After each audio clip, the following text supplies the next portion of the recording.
How's it going, everybody? I'm your host, Spencer Ostrowski, and this is Delivering Sports Show. Today I'm going to be talking about my thoughts on the Khalil Mack trade after seeing week one of the NFL go through. Before I do that, I wanted to give a short update about my channel. First, thank you to everyone who views my videos. A lot of you guys had some great comments, and I enjoy reading your thoughts on the matter. I try to comment the best I can and create a dialogue so I can build towards a fan base based on your thoughts and arguments. I really feel like there is a bad stigma in sports, especially radio, about debates and disagreements. This is my favorite part of creating this kind of content. Hearing what you guys have to say about it, because for the most part, radio hosts and content creators are just out there to push their own content and defend their beliefs. So again, thank you for your contributions, and I look forward to hear what you guys have to say. Secondly, I think I mentioned this before, but I apologize for not being able to post consistently between Army, school, work. It can be difficult for me to find times to record and edit. My new goal is to make one video a week. In fact, if this video gets to 100 views within the week, I will guarantee to find a way to make that happen. With that being said, let's get right into today's content.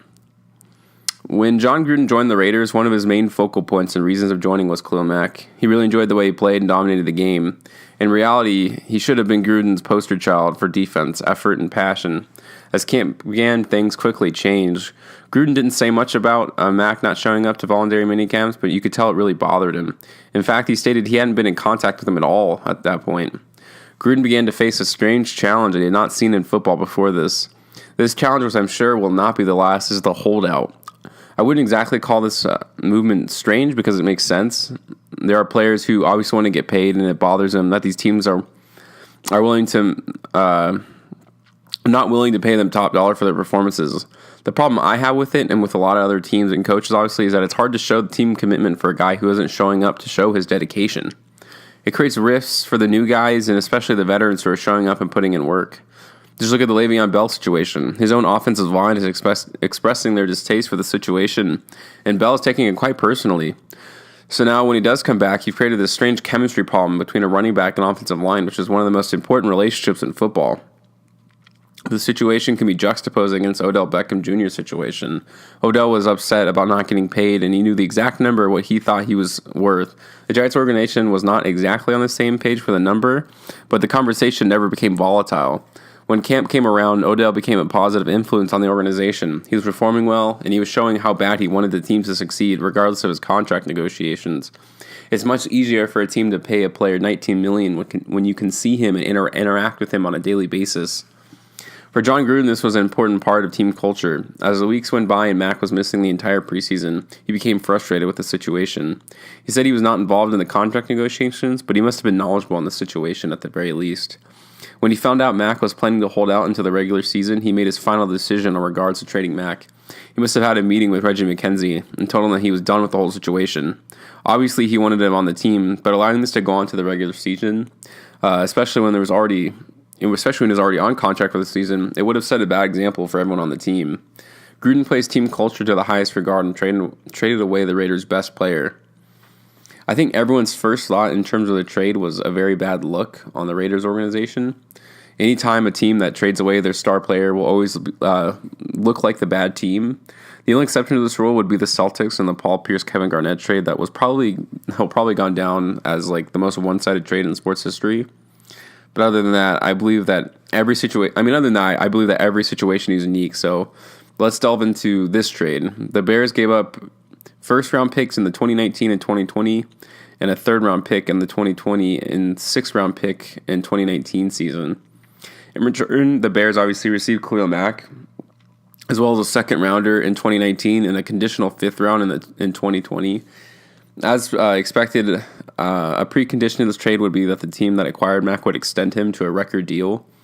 The Bears ended up signing Mack to a 6-year, $141 million contract extension with $90 million in guarantees. So we're going to look at how this basically affects both teams, and start with the Bears. The Bears are obviously adding the best pass rusher in the game to their team, which is going to be an upgrade at defense for any team in the NFL, and Mack certainly showed his skills in the first game of the season. He had a strip sack, an interception, and a touchdown all in the first half of the game. It basically does not get better than that. In fact, you could call Week 1 the best game of his career, or at the very least, second behind his game against the Panthers and his Defensive Player of the Year. The problem, however, is that even though he played so great, the Bears' defense got torched in the second half. This was essentially the crossroads the Raiders found themselves in. In Mack's Defensive Player of the Year award, the Raiders were dead last in sacks in the entire NFL. Mack was the best possible player defensive end, and the Raiders' defense was still awful. Now, if you're paying Mack Von Miller money, then you have the flexibility to fill out other spots. But when you pay him quarterback money, things get a lot muddier. For the Bears, this trade was a move that said, I am ready to contend for the Super Bowl in the next 2 years because I understand that I do not have first-round picks in the next 2 years, and my cap situation is going to be tight. Things become even more difficult when the Bears have to spend $20+ million a year on Trubisky. Now, on a personal level, I believe the Bears just simply are not ready to challenge the NFC. This is seemingly improving when Trubisky's offense stalls in the second half, and the Packers move to a hurry-up offense that gassed the Bears' defensive line to include Khalil Mack. Looking even further into the situation, only one time in the past 5 years has a top 5 team in sacks won the Super Bowl, which was the Ravens. To be exact, the average position a Super Bowl winning defense has in sacks is 20.8. When you add to, in the fact that Mack is now getting paid as much as the top quarterbacks in the league, then suddenly things look slightly different. It is hard for me to imagine the Bears getting out of their division when two of the teams in their own division are better than them. Things are obviously not sunshine for the Raiders defense, who will probably rank in the bottom 5 of all categories on the defensive side. With that being said, I don't believe Mack's presence would have been that effective in the grand scheme of things. This trade allowed the Raiders to attempt to fill out the gaping holes throughout the defense, and now they have cap relief to sign some bigger free agents. A lot of this trade depends on how well the Raiders draft, but most trades are dependent on these circumstances. But it's easy to say that 4 first-round picks in the next couple of years is a good thing. And something I look back on is like when the Raiders made the playoffs without when Derek Carr got hurt. Mack was obviously the best player on this team still, and they got torched by the Texans. I'm not trying to say he's not effective. I'm saying at $23 million a year, you're saying that he's as effective as a quarterback. And he simply hasn't proven that, being that the Raiders' defense hasn't been good and that he can't help a team win without a quarterback to back him. Again, I'm not making fun of his skills or anything, but in terms of how much he can actually impact the game, it's not as much as people might think. Anyways, that's all I have for today. Thanks for watching and getting involved. Please comment down below. I really do enjoy our conversations. I try to like and start the conversation with you guys, and that's my favorite part of this entire channel. So thanks again. Until next time.